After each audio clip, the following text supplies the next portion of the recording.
Hi everyone, welcome to my channel. My name is Paris and I'm the author of the Mageye trilogy. In today's video, I want to share with you guys 3 things you may not know about formatting. I have always had an interest in, formatting type of things. I took a couple computer coding and design classes when I was in high school. I've always liked that, behind the scenes type of stuff. So when it came to publishing my own books, I knew from the beginning that I wanted to format. Now at the time, I knew how to, change fonts. I knew how to change the size of the paper, but that was kind of about it. As time went on, I learned more and more, and I have published and formatted my entire trilogy. So now I want to share with you guys 3 things I learned along the way and 3 things that you guys may not yet know. Number 1 is that the actual physical size of the spine of your book is affected by quite a few different things, not just the word count or the actual page size of the book. Obviously, if you write a book that's 50,000 words versus 100,000 words, it's going to be a different size.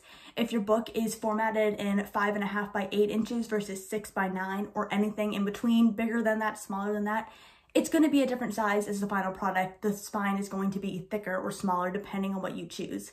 But a couple other factors to keep in mind that you can actually use to kind of manipulate the size of your book is the font that you choose. Not just the font size, but the actual font itself.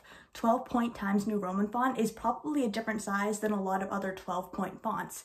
It may seem weird because you think 12-point is 12-point. Well, it depends on the actual font, what the font looks like, how, curly it is, if it's a chunkier font, whatever factors add into it, changes the size of your book.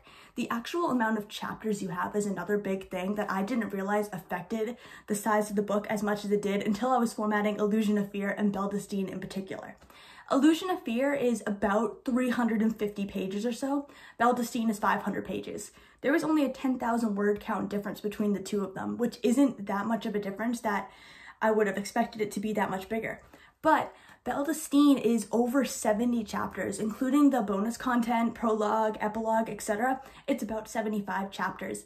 Illusion of Fear sits at just about, I believe, 50 or so. There is about a 25 chapter difference between those books, which has obviously affected the size. There are obviously other factors as well, the size of your headers, the size if you put stuff in your footers, your footnotes, your headnotes. However it is that you're formatting, everything you do affects the size. So if you're trying to make your book smaller or bigger, tweak little details, make the headers a little bit bigger, make the font a little bit smaller. Whatever it is, there's a lot of factors that change the size of your book. Number 2 rides pretty directly off of the first point I had, which is that everything you do changes the size of your book. It's not just the word count, it's not just the font size, it's a lot of different factors. Every little edit you made to the formatting will change things. Because of that, it is very important that you format first and do the cover afterwards. I used to think it didn't really matter whether you did the cover or the formatting first because it seems dependent on it. If I know that my book's going to be 5.5 by 8 inches, then that's what size cover I need. What I wasn't considering at the time is that the spine size of the book, it changes. It changes every edit you make, so therefore you shouldn't do your cover until you know what size the book is going to be. So formatting should be the first step so that you can get those accurate measurements. If you realize later that you need to fix something in the formatting, that maybe you forgot a couple chapter headers, what you're going to need to do is be careful. If the page size changes too much, the spine size is going to change. And if the spine size changes too much, the cover size might not fit anymore. It might not look perfect. It might not look clean. It might even be rejected on KDP, Ingram Spark, whatever platform you're uploading it on.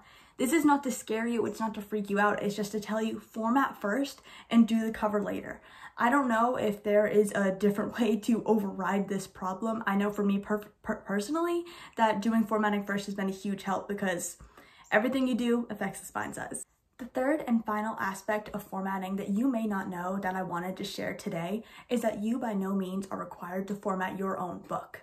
When I went into the publishing process, I knew that people hire editors and that people hire cover artists, maybe an interior designer depending on the complexity of the designs you're doing. But it did not occur to me that people can also hire formatters. Now, again, like I said in the beginning of the video, I also was excited to learn how to do it myself. It was something I genuinely wanted to do. But if you're in a position where you're like, I'm freaked out by formatting, I'm terrified to do it, I don't want to do it, I want I want help, I don't know how to do it, you can hire somebody. That is absolutely something you can do. That is something quite a lot, in fact, maybe even most authors do, self-published or otherwise, is formatting does not necessarily fall on the author. Just like you can hire an editor, just like you can hire a cover artist, you can also hire a formatter. So if you are scared about the formatting process, if you don't have faith that you can do it, that is absolutely okay. You can hire people to do that. I would love to one day offer those services. I'm not quite there yet, but hey, if you reach out to me, we may be able to work something out. Thank you for watching. I hope you have left this video knowing at least something you didn't know about formatting before, or maybe if you have already formatted several books on your own, if you're an absolute formatting pro, maybe it worked as a refresher. Regardless, there's a lot of different aspects of formatting. I could make quite a few more videos about this. I could do a long, pretty much a documentary, write a novel about it maybe. There's a lot of different aspects of formatting. Formatting is a process I've personally enjoyed, so I enjoy talking about it. If you want to learn more, if you want to hear me rambling on more about it, let me know in the comments. I would absolutely love to share more with you.